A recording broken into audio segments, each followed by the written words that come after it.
All right, we are live. Welcome to the Deconstructing Data podcast.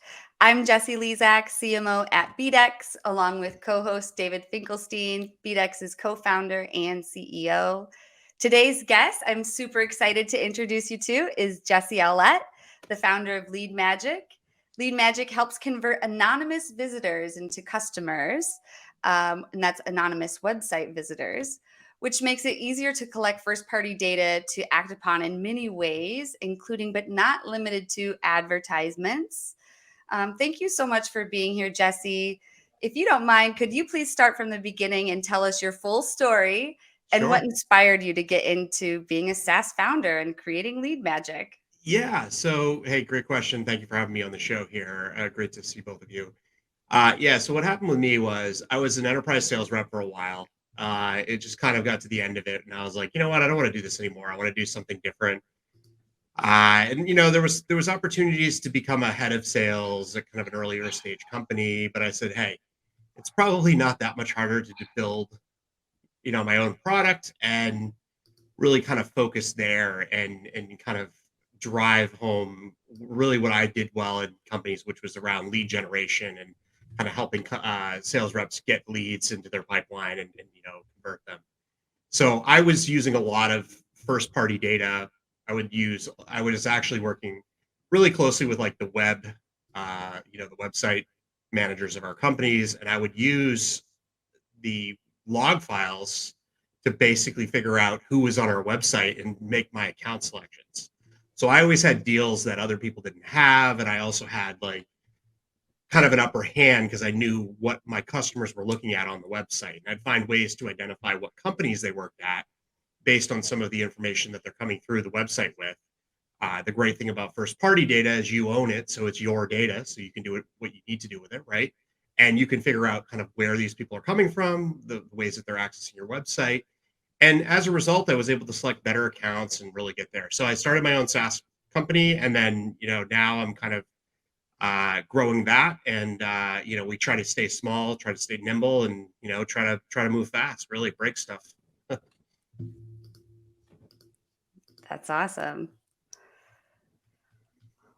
Well, David, are you there? Oh, David's muted. We can't hear I'm him. I'm muted. Sorry, there was a No landscaper problem. outside my window here making too much noise, so I muted. No problem. So first off, Jesse, great to meet you. Lead Magic Jesse, that is, as opposed to BDEX Jesse. Uh, so I mean, that's a great story. I always like to hear people's stories about how they transitioned from, um, sort of, in the enterprise world and then starting their own business and how you found that niche. And so that's awesome. I'm curious, with respect to the Lead Magic product as a whole, how did you know that the time is now, like, to start this? It seems Yeah. like there's some intuition there. Yeah, actually, so what happened was about 18, 24 months ago, I was in a position, and I had some disagreements, and really what happened was I kind of disagreed with the way that we were kind of going to market. And a lot of the times that I would get is, well, if you could do it better, go start it, right? And go do it yourself. And this was kind of pre-COVID, and it was like it was just hitting like as this was going on. And I said, you know what's going to happen? I see what's going to happen. This is going to accelerate everybody's digital uh, game, and your old way of doing things, your kind of like enterprise way of doing things is going to change dramatically, right? You're still going to have to be a good seller. You're still going to have the fundamentals of sales, but you're going to be able to use tools, and you're going to be able to. There's no such thing as like an inside salesperson. It's everybody's a salesperson, right? It's going to level the playing field there. It's going to do a lot of things, and it's also going to really join sales and marketing together in a much deeper way, and it's going to make everybody focus on revenue. And now I think you could even say it's even accelerated even more with the way that the technology stocks and everything are going down, and the way the valuations are going. And I knew, after kind of working a lot with like even Winning by Design from a consulting company perspective and some of the other people that I was helping go to market, I had a really good reputation with CROs, chief revenue officers, and they liked me because I was able to help them build a more efficient system. The only problems like I had was I had always been kind of told like, hey, this is a little bit of a Rube Goldberg machine, right? You're kind of dangling it together. And I realized if I doubled down and really put some emphasis on, strategy, I could build solutions that could take on companies with much larger, money and, investment. And I could use a lot of the automation. I mean, I really understand sales at a deep knowledge. Then I was able to kind of pivot towards marketing and also really engineering. And you don't need to, we all know for building a product, right? There's a lot of the code that's already been built, right? You don't have to reinvent the wheel on a lot of this stuff. You just have to make sure you can put it into a market, the price. You want to be competitive against somebody, because if you're not competitive, again, if you're not comparing yourself to somebody else, people aren't going to really understand what, let somebody else do the trailblazing for you, and then go in and compete and just do it more efficiently, and you can build a faster system. So hopefully that answered your question, David. Yeah, I mean, it seems like you were able to take the knowledge and experience and put all the sort of pieces of the puzzle together at the right time, which is great. Yeah, definitely. And I have a lot of respect for, my grandfather was an entrepreneur, so was my father, he is now, and it's kind of DNA in the family. I had a hard time working for people. If somebody's going to control my financial well-being, I want to do it myself at the end of the day. Yeah. Yep. I was an employee for a very brief period of time after selling a business, and I'm not good at it. Yeah. It's like if you're gonna lose control, you want to lose it in the right area. So Well, you guys are definitely an inspiration. But Jesse, I saw a post on LinkedIn, because you're very active on LinkedIn, which of course I appreciate. But I saw a post where you said, "A world where sales and marketing works as one. Will it ever happen?" Could you share a little more about your thoughts here on all of yeah, this? definitely. I mean, I look at it this way: is like, imagine if you didn't have somebody who was in sales and you didn't have somebody who was in marketing, right? And your only goal was to acquire revenue, right? And I think about it this way: like, if when I was a sales rep, I always wanted access to the tools, right? I always wanted the data. I always wanted to be able to run ads, and I run ads and performance ads at people that I could sell to, right? And I said, what happens if there's no silo? Because that was always my problem. It was always, I'd go to the CRO. The CRO would definitely support me. They'd go to the CMO. The CMO would probably support me a little bit. But then all of a sudden, there was this weird wall that got put up, right? Where they started to kind of blame each other. And I was usually in the middle because I was trying to test the limits. Of course, my goal was to acquire more customers faster, better, for longer and all that. And I knew there was a way to do it better. And if I had control over everything, right? I wanted the control over the website, the landing pages, the stuff like that, because I saw that that was really where all of this was going. And I said, if I don't have those barriers and I can run all of this stuff myself, it's going to change it a lot, right? I don't need to take all the time. So I realized that. And, this is one of those few scenarios where usually you overestimate your own ability, but I actually think I underestimated it for a while. Once I realized, hey, I'm as good of a marketer as anybody that I've really worked with, at least in B2B. I think there's probably a different skill set in B2C. There's another level of B2C marketers that's pretty impressive. But in B2B, I think it's even easier, right? I think from my perspective anyways, you can be a little bit more broad. I have a unique solution, right? It's not like I'm sitting there competing for commodity, how many widgets you can sell, right? This is there's only 10 or 15 companies in the world that are doing what I'm doing. And I can just put my message out there in front of them, and, the growth machine can be running in the background, right? And that's what I love. And distribution of content and understanding that and understanding the algorithms and how you can make them work in your favor is really critical. So yeah, I think that's a great question. I really appreciate that one. That's a good one. That was a good one. So you also said, pulling up just stuff on LinkedIn, quote, "If you are thinking about becoming a founder of a business that will send emails to new prospects," so this is sort of switching gears, but continuing on with your quote, "you should register 10 domains plus your primary domain. Do it on Cloudflare or GoDaddy and TLD. So could you talk a little bit more Sure. about all of this domain reputation stuff and why it's important to consider DKIM, DMARC, and whether you're sending marketing emails and where people are opted in, but also really specifically on those cold emails where people are not opted in, I think is more of what you're focusing on. But yeah, just could you inform us there, Jesse?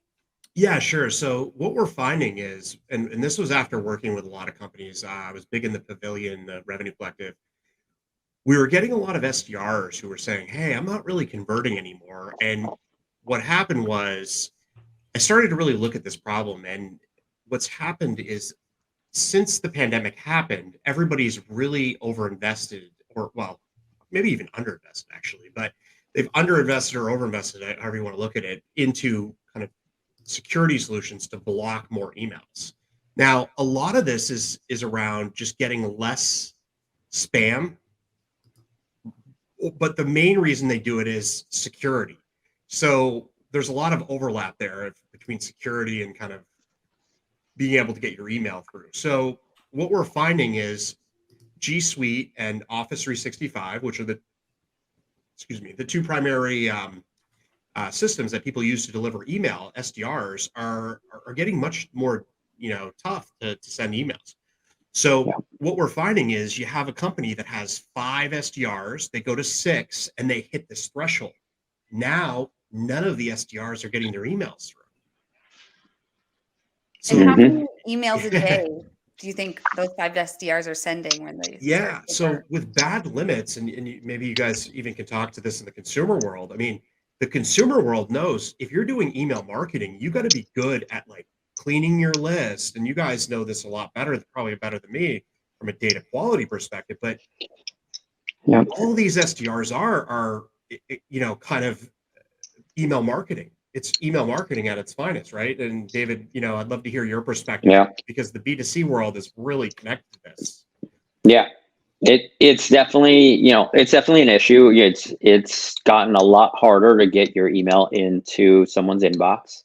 I mean, heck, I even get emails that I want, not There you going go. into my inbox. I have people that'll call me and be like, "Hey, did you get my email?" And I gotta go through the spam folder and I find it in there. So, yeah, it's gotten really a lot harder. And so, to your point, if you're not careful, right, and you're sending too many emails out from your domain or from your location, um, they can start getting blocked, and that's a really dangerous thing, right? If you're relying on that as part of your growth mechanism, right? So it's interesting. We certainly have found, you know, more and more that our clients that are asking for data, sometimes they're asking for data linked to their own email list so they can better target those email lists, in an effort to make sure that they're only, they may have an email list, of, whatever they have it, sometimes at the consumer level, they have an email list of 100,000 or a million people, right? And these are customers, right? These are actual Yeah, customers, but they can't even email their own customers at scale it's without nuts.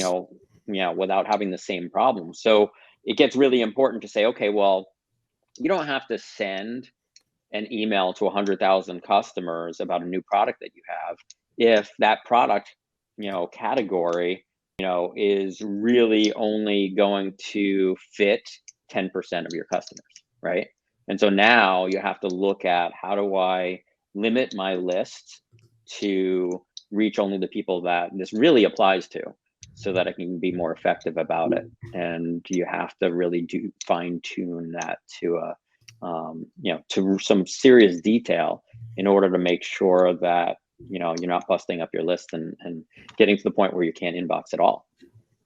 Yeah, and what we're seeing, so what's happening is, and just everyone's using kind of the same sequencing tools, right? They're using like Outreach or SalesLoft.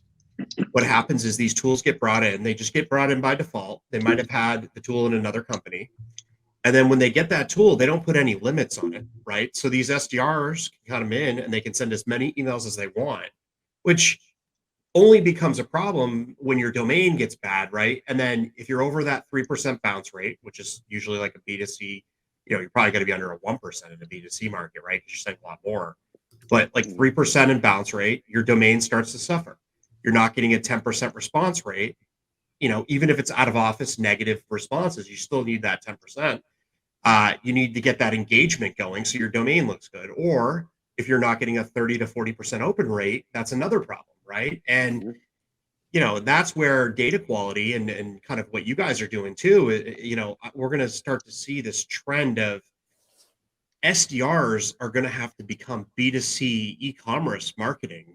And I don't see that as possible, right? I think we're going to see, this is a bold prediction, but I think we're going to see SDRs won't be able to send emails anymore. I think you're going to have to give it over to your marketing team and you're going to have to do it more of a B2C activity.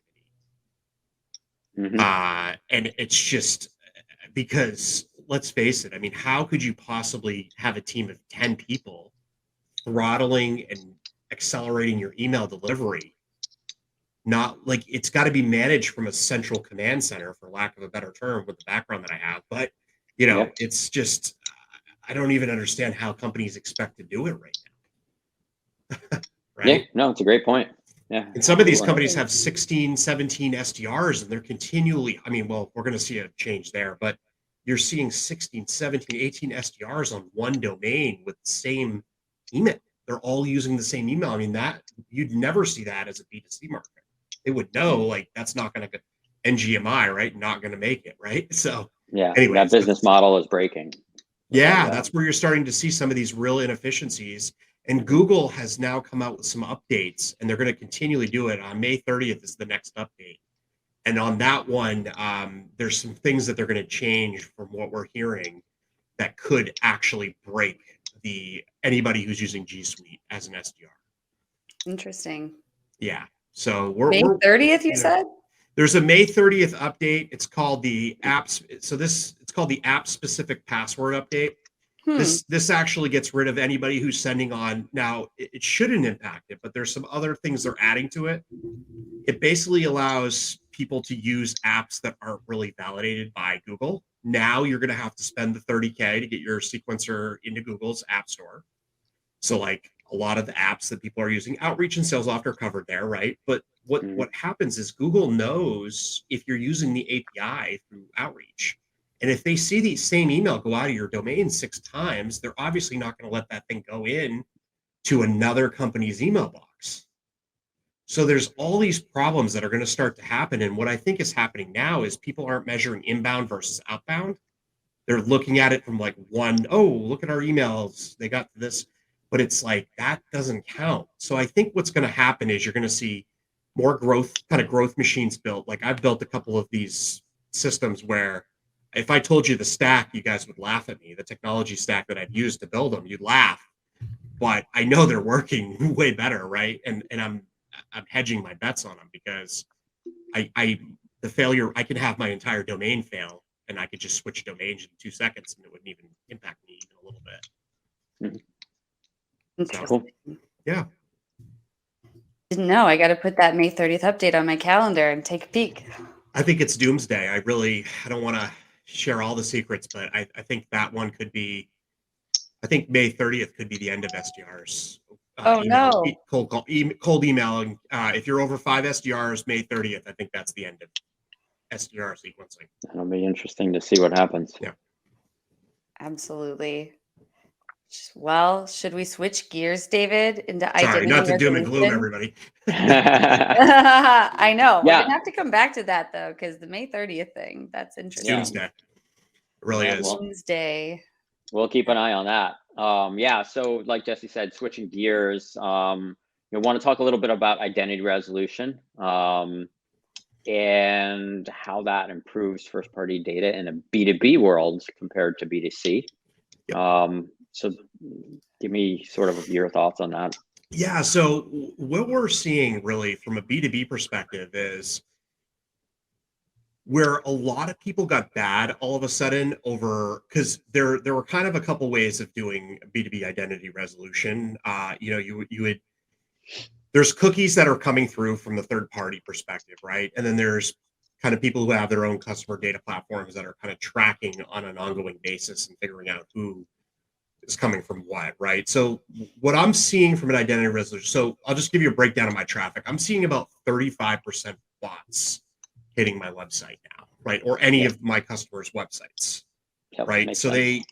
35 to 40% of bots. So first of all, if you're paying for paid ads, you better be doing something to block the bots because you're losing a ton. That pretty much lines up with what Elon Musk is saying about Twitter. So yeah. Twitter might be even 50% bots. Right? Yeah. But it's you got the 35 to 40% bots. You take that traffic out.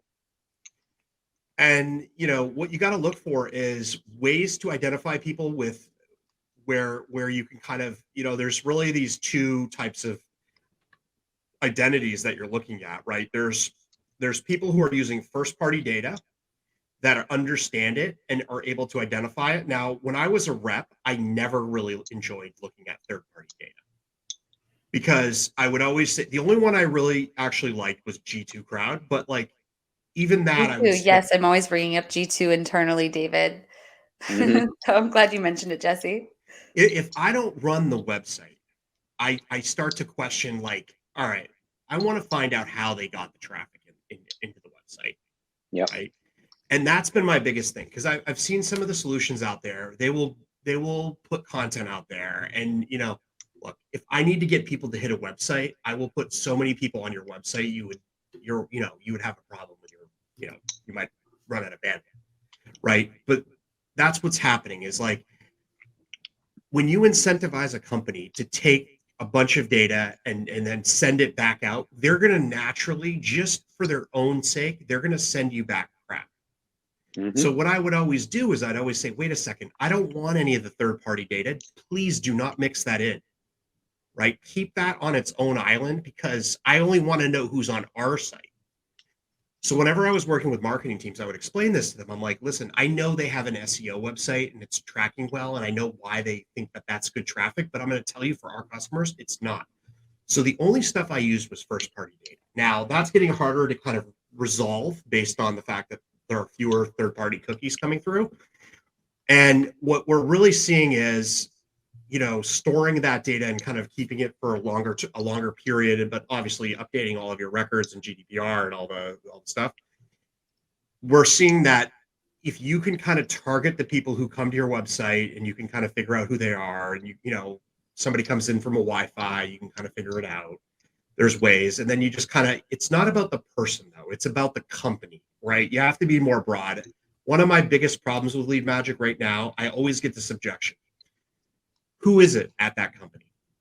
And that is where I have to go kind of like, all right, listen, if you can't figure out who it is at that company, there's probably a bigger problem if you're selling a B2B solution, right?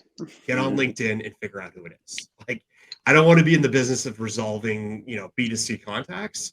And that's kind of like where probably you guys probably start to say, because you can resolve a lot fewer contacts, but you're going to be able to do it against the person, right? Yeah, and that's absolutely. where the difference I see from B2B and B2C. I never get into the business of solving B2C. It's not my thing. I have to separate the two. Yeah, hopefully no, that makes sense. Yeah, no, it's perfect.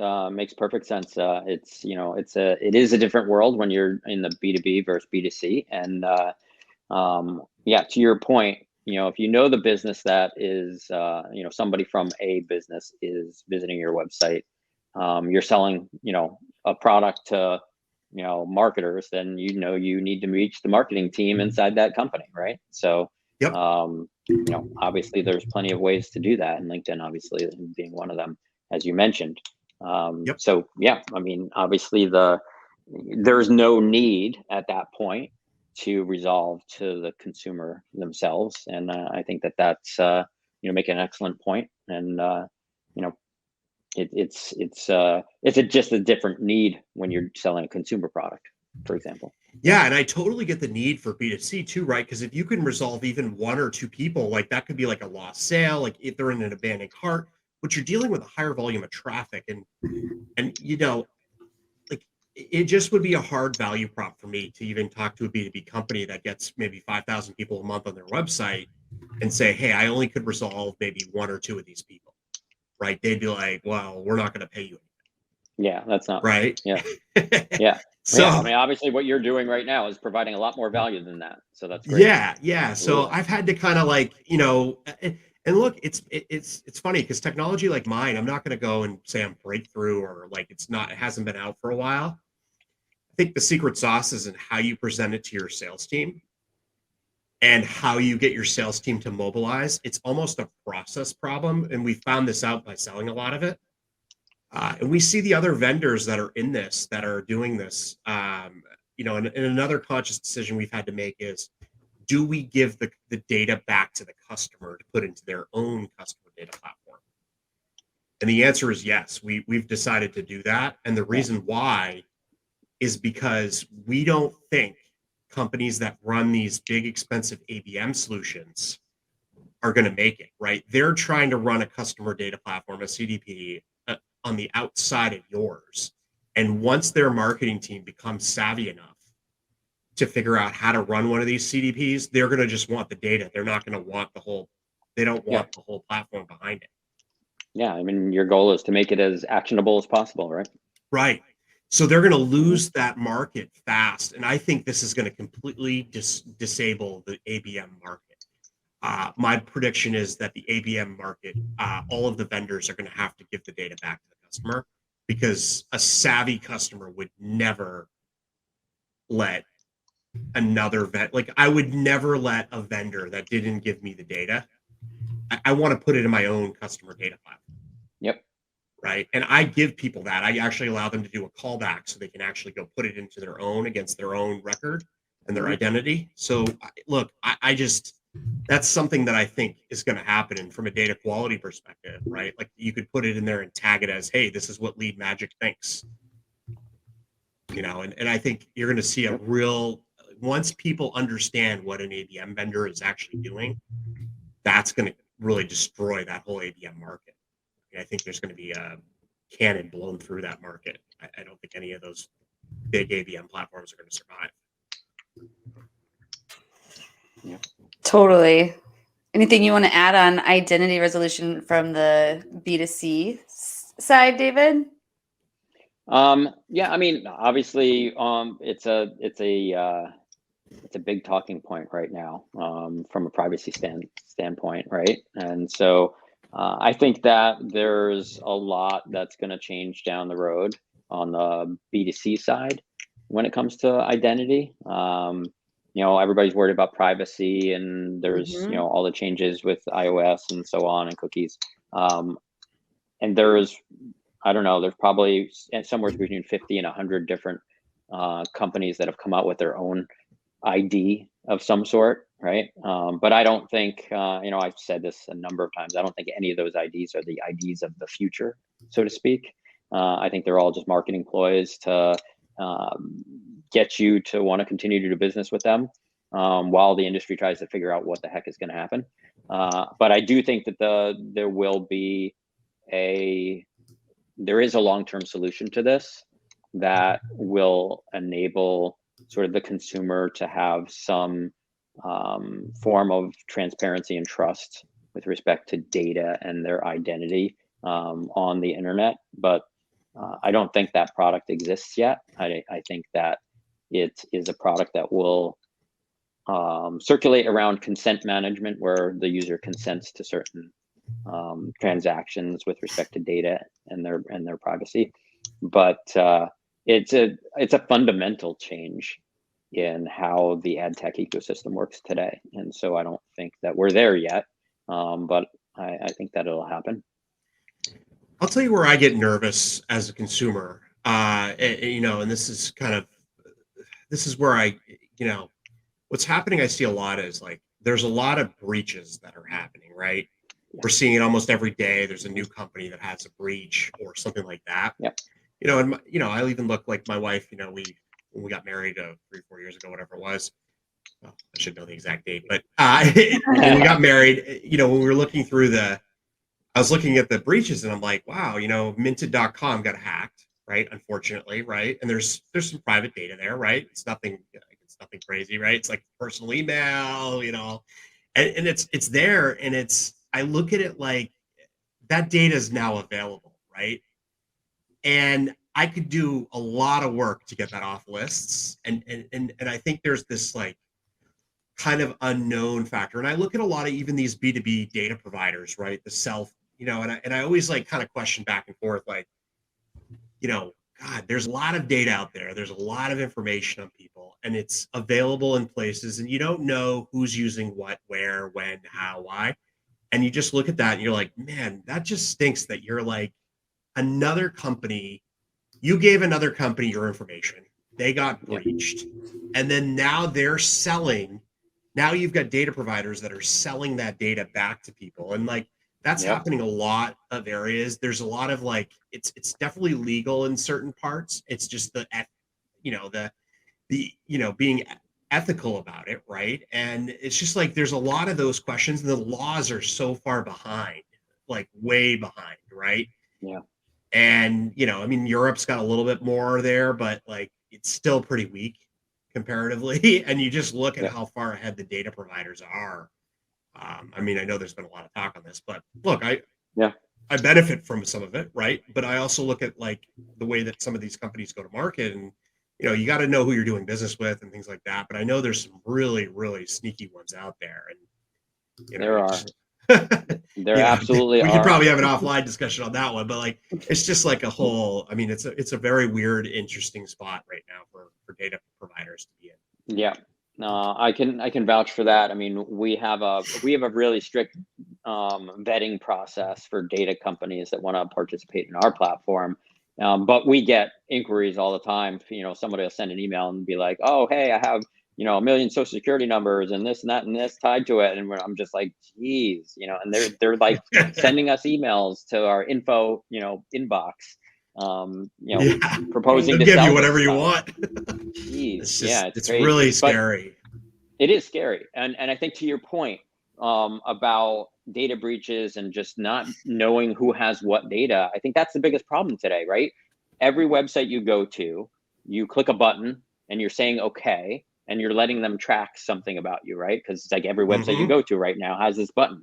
But you don't know, nobody's going to sit and read all the fine print, and nobody knows what they're Nobody tracking. knows what cookies, where it's too complicated. They're all tracking something about you. And honestly, that exists. If you visit, 50 different websites or apps in combination, then there's 50 different places that have data about you, and you have no control, no transparency, and no way to manage any of that, right? Are you going to go to every single one of those 50 websites and read through their privacy policy, look for their opt-outs and all that? No. And so you couldn't even do it, even if you had a full-time person doing it for you. I mean, yeah, exactly. You couldn't. Nobody has the time to do that. So I think that's the biggest problem. But I think that there are solutions to this problem. Yes. And so I just think that it's just going to take some time for the industry to sort of catch up and figure out how to handle the problem. And I look forward to seeing when that problem is solved. The only thing I'll share is that BDEX does have like a stealth project in house where we're looking at a solution to this. But and I'm sure we're not the only ones. There's probably hundreds of companies out there that are trying to figure out what this problem is, because whoever figures it out is gonna do really well, right? Because the entire ad tech ecosystem, you're talking about $400 billion industry is reliant on it and needs a solution down the road. Yeah, I also think that like on the flip side, it's really one of the only few ways to stay in business, and if you look at the API economy and like what's happening here is any app you're using anywhere, it's getting stripped down to the bare minimum feature function, right? And the only thing you're adding on top of it is like a unique insight, right? I look at this and I say like, okay, well, I want this one feature of this big enterprise software platform. I really like it, and I think this is why everybody's paying for it. And you can kind of take that one feature and people can kind of go far with that, right? Whatever insight it is. So I also think that if you're building a company right now, if you're going to build any sort of moat or, competitive advantage, you're going to have to be well invested here. And you see like Snowflake and, the success of these big data platforms and data warehousing solutions. And BigQuery and all the other ones. Like, it's all coming through there. I mean, even today I was just Yep. looking, Google Sheets now has a BigQuery integration in Google Sheets. So, everyone's going to be a big data engineer. It's not going to just be, these spreadsheets are going to get to everybody now. So it'll be very interesting to see how this works. Yeah. Interesting. Well, for the sake of time, I'm going to try to merge together 3 of my questions. So, David and Jesse, can you fill the audience in on the most important things they need to know about leveraging the power of first-party data as we go into the next year with Google's third-party cookie deprecation? Additionally, talk a lot about data privacy, and what small brands can do to make sure they're respecting their audience too. I know we're kind of getting into that a little bit, but also with all of this too, what is something that you think B2C brands can learn from B2B, and what can B2B learn from B2C? So there's a whole lot there. And I guess since you're our guest, Jesse, could we start with you on leveraging the power of first-party data? Yeah. So I think the biggest thing about first-party data that you want to get into place is kind of 3 main areas of control.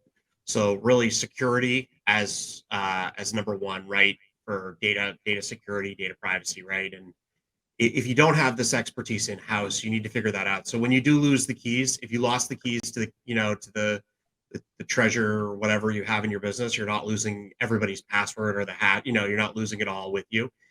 The other part of it is the governance, right? You want to know who in your business has access to this information. You want to understand governance. And then the third part about it is operation. And governance includes like audit control and things like that. And then operations is like the third one, right?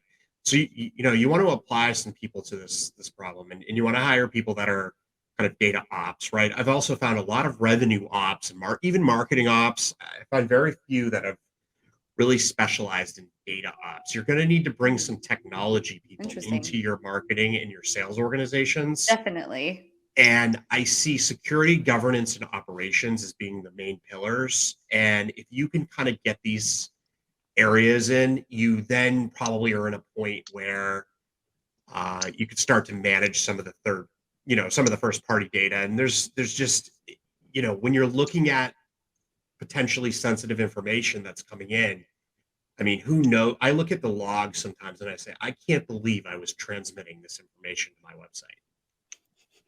And it just scares me sometimes. Like, I'll opt into something and then I'm like, I look at my log files, right? And I'm like, how did I get this thing in my browser? Like just anything, just in general, like it's personal information or just whatever it is. And I see that information. I'm like, how did I ever get that in there? So you got to know who's touching the data, who has it. Security, governance, and operations, I'd say, is the number 1 as we move from a third party to a first party. And people are going to need to do a lot more with first party data, right? And you own it, so it's great. You can take more advantage of it. It's definitely a really good point. And I think that, to your point, I think a lot of small, medium-sized businesses do not have any of those controls in place. And what they don't realize is that the risks to their business that creates, whether it be from a security standpoint, someone breaking in and getting the data, or employee theft. Hey, an employee leaves and they take all that with them. And if you don't have those controls in place, then that could put your whole business at risk. And it's an investment in your business as a whole, right? Not just, people think of it as just, hey, it's not something I really need, but it's crucial to your business. And I think those are really, really good points. Yep. So I'll expand on what you said. So now you're a small, medium-sized business. You've got these controls in place, right? Okay, so what are we going to do with that first-party data, right? And so there's a couple of things that, from my perspective, that we talk to our clients about. And one is collecting it, right? And so a lot of companies don't realize what it takes to collect that data, and the importance and the value that it adds to your business to do that. And so the more you can learn about your existing customers, the more you can use that to expand your business. And so I always fall back to a company by the name of Rackspace. Years ago, we used to work with them, and they sent us surveys via email about, how, happy we were with the service or what new features we might want and things like that. But they had this great way of doing it. They surveyed us with one question. They didn't send us a survey that's going to take 15 minutes to do, and there's 7 steps. And after you answer a bunch of questions, now you see this little thing move, and you realize, oh, I'm not going to finish this survey. This is ridiculous, right? I've seen so many companies that create these surveys, and there's no way I'm going to fill that out, and I can't imagine that they get any response. And so, that was one sort of trick that I learned that I, always hand off to anyone I talk to. If you want to survey your customers, ask them one question, send them an email, ask it over the phone, whatever it is, one question at a time. They're more likely to answer one question than a dozen. So and you can learn some really great things, right? Whether it's just how they feel about the service, or whether it's new products and services that you're interested in adding, and you want to get feedback from your existing customers whether they would even buy it. So collecting first party data is first and foremost, and then we're starting to really teach people how to take this first party data that they're now getting and use tools to leverage that to find more customers that look like their best customers. And there's not a lot of tools out there. BDEX has a product called OmniIQ. It's a machine learning product. You literally can upload some data about your existing customers, and we build an audience of people that look just like those customers. Yeah, it's kind of like a lookalike you do on Facebook, but to the nth degree. It's like a lookalike on steroids, and that then gives you an audience that you can market to that is going to be really pinpointed to who you want to reach. And so these are some things that I see as far as first party data is concerned. Once you're have that governance in place, and you're able to start collecting the data in a compliant manner, then you need to learn how to use it. I know I've told you this before, David, but to your point of just asking one question and collecting, data on one question, that's how we used to win political campaigns. We would go around and just ask thousands of people, if not millions, can we count on your support for this candidate? Yes, no, undecided. If they say yes, we turn them out to the polls. We do everything we can do to get them to the polls. If they say no, we exclude them from all of our lists, forget about them. If they're undecided, if there's time and it's early on, we can send them letters and mail and do other things. But, so it's a really great point. And first party data was working for political campaigns back in 2008, back in 2010, because we would win. But super important. All really great stuff. But to the point of what can B2C learn from B2B and B2B for B2C? Since you guys both specialize in them, and there's all this talk of merging them and who does what better. Jesse, go ahead. What are your thoughts? Yeah, I think B2B, what B2B could really learn is the details matter, right? One of the things I've seen is a lot of LinkedIn I've been working with a lot of companies, and we'll go in and I'll look at their campaigns, and I'm like, you're running these. You can target, like, the whole point of you spending all this extra money on the premium of LinkedIn ads is the fact that you can target by title at the company, right? You understand that, you can run these ads directly at the people that can buy your product. Why would you run them to people who can't? And, when I look at these, I call it kind of it's like ad leakage. I was actually working at a company, and this was sort of the end of my days of B2B when I was working for somebody else.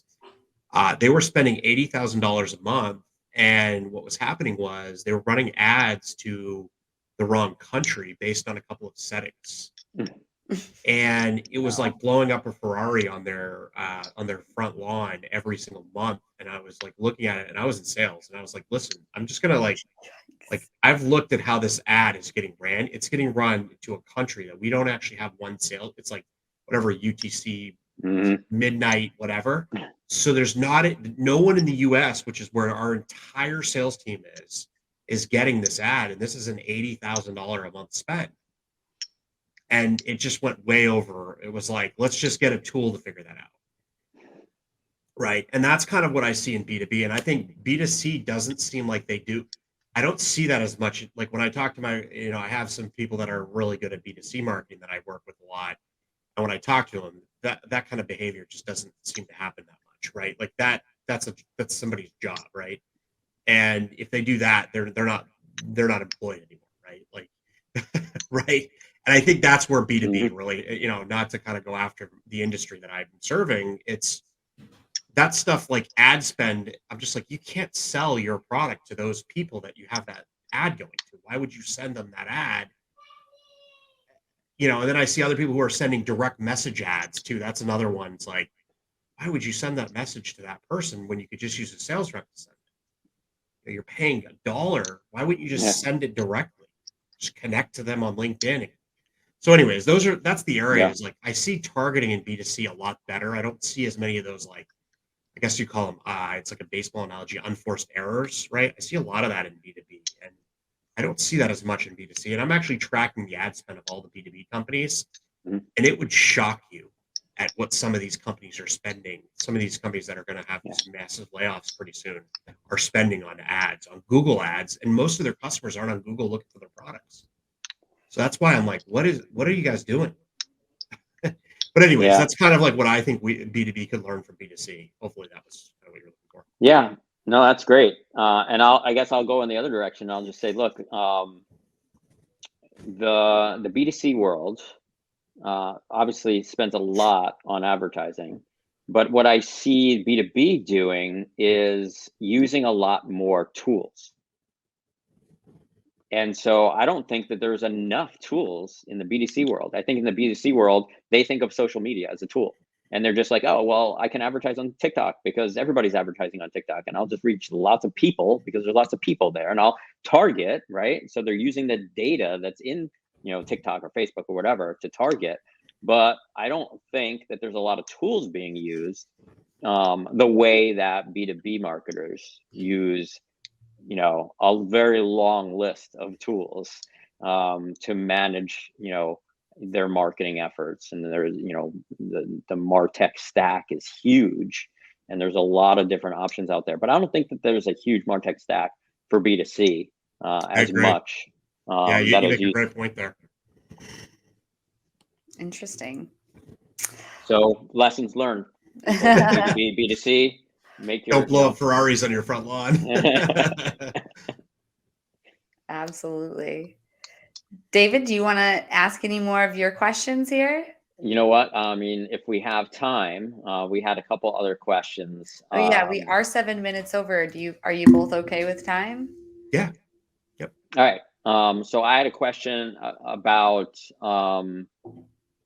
LinkedIn and SaaS growth tactics. So we launched a SaaS product called OmniIQ I mentioned earlier. So I'd love to kind of get, sort of kick the tires with you and get an idea of what are sort of your go-to tactics for launching a SaaS product. Yeah. So I think where I see is it really in the beginning is to find as much cheap traffic as its distribution. And I think B2B SaaS is actually an easy industry if you can get the product up and running. And what I mean by that is if you can get the distribution right, remember, you can send a lot of emails if you figure out how to get delivery right. You can be in a lot of places if you can get people to engage with content, right? I mean, you might do some bait posting where you say, hey, here's the top 100 CROs, which is something I did yesterday or a couple of days ago. And I have like 7 or 8 CROs messaging me now. I almost, like that actually worked pretty well, believe it or not. And I've got a good one. That's a nice trick. And I see a lot of these companies. In fact, I already know I'm getting hit with. I got companies trying to sell me awards. I'm like, well, this is a little odd. Like, I don't want to have to pay for it. It doesn't really count, right? But in distribution is really the biggest challenge. And I think you can play a little bit of the volume game early. And what I'm constantly testing is brand and performance. And what I mean by that is like, you can do some things that might go into that, like when you're early on, and Dave Gerhardt talks about this a lot with like the brand stuff that he talks about, but early on you can kind of maybe test a little bit on your brand, right? And you can kind of put it out there a little bit, right? And you're really trying to get that category going. You should not be talking about, or you're trying to compare yourself to a competitor, right? I think that stuff works really well because people don't want to have to figure out what something new is. They have no tolerance for it. And I've got friends who run independent SaaS companies, B2B. I've got a friend, he's took an API, he's got it up and running, and I mean he's just smashing it right now. Like I look at his, we talk MRR occasionally, and I can't even believe he has like 2 people working for him, and he has close to 100K in MRR. And I'm just like, how are you doing this, man? Like, but it's distribution really, and it's like how fast you can get people into that solution and get them value. So that's like the key right now to B2B SaaS. And if you really want to do it, you just want to get your content. You want to get the eyeballs on it. You want to get them on you want to get them into your content. You want to get them engaging. You want to get them testing it. And even if you're not talking about your product, like I talk a lot about email delivery. People are like, why are you always talking about that? You don't even have a product that solves that. Well, the person who's doing email delivery does need lead gen services. They need to know who's on their website. They need quality data for like, B2B data. Like it's the same people. So, talk about a problem that's bigger than what you have and distribute the content as much as you possibly can, really. That's great. I appreciate that. I think our listeners will appreciate that as well. Yeah, thanks. Absolutely. Jesse from Jesse BDEX. Jesse, I think that's from my list. That's a wrap on the questions that we need to hit. All right. Well, I guess in closing, one final question for you both. Lessons. So going off what you've both learned working in data, from your perspective, what would you share with anyone else who's looking to launch a company and follow in your footsteps? David, you want to go first? Yeah. Okay.